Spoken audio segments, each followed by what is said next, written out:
নমস্কাৰ, আমি নজৰ মধ্য বিদ্যালয়ৰ ছাত্ৰ-ছাত্ৰী। আমি আমাৰ বিদ্যালয়ৰ বিভিন্ন ঔষধি গছসমূহৰ অধ্যয়ন কৰি আছোঁ।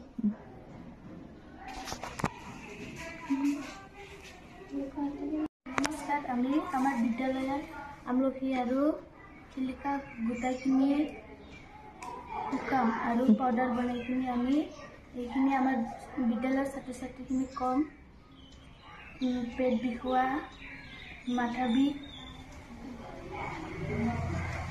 কেতিয়াবা বমি বমি লাগি ল'ৰা ছোৱালীবিলাক শুই থাকে, কেতিয়াবা বমি বমি লগা, এইখিনি কম আৰু তেতিয়া আমি সেই পাউডাৰটো বোলে পানীৰ লগত দিলে এতিয়া আমি এইখিনি পাউডাৰটো খাব কম। আৰু এতিয়াও আমি কওঁ যে শিলিখা আমলখি আৰু এতিয়াও আমি কম যে আমলখি আৰু শিলিখা গুড়া কৰি ভাত খোৱাৰ পিছত খাব। ये फुलर रेस्टिनिया नाम है। यार घा हले यार लगाए ভাল হয় আৰু বিষ বেমাৰ বিষ হ'লে ইয়াত লগাব লাগে আৰু ভাল হয়।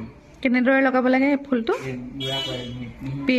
পিচি পেলাই ফুলৰ পাত দি পেলাই বান্ধি থৈ দিলে পুৰণা বিষ ভাল হয়। মধুৰিআম গছৰ কোমল পাত পেটৰ বিষ হ'লে গুড়ি কৰি খাব লাগে, তেতিয়া পেটৰ বিষ ভাল হয়। ৰস উলিয়াই আমাৰ স্কুলত মেইনলি দেখা যায় ল'ৰা ছোৱালী পেট চলা বা হাগনিৰ প্ৰব্লেমটো বহুত হয়নে? তো আমি ইতিমধ্যে দিছানে কাৰোবাক? দিছাৰ ভাল পোৱা দেখা গৈছে পেটৰ তেনেকুৱা প্ৰব্লেমবিলাক।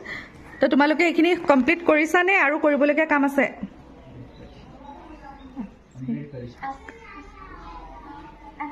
আছে, কাৰণ এইখিনি শুকাব লাগিব, শুকালেহে তোমালোকৰ মেইন ছেভ কৰিব পৰা হ'ব হয়নে? এতিয়ালৈকে তোমালোকে ইমানখিনি আগবাঢ়িছা আৰু পিছৰ পৰ্যায়ৰ কামখিনি আমি পৰ্যায়ক্ৰমে কৰিব লাগিব, নহয় জানো? ঠিক আছে, নমস্কাৰ।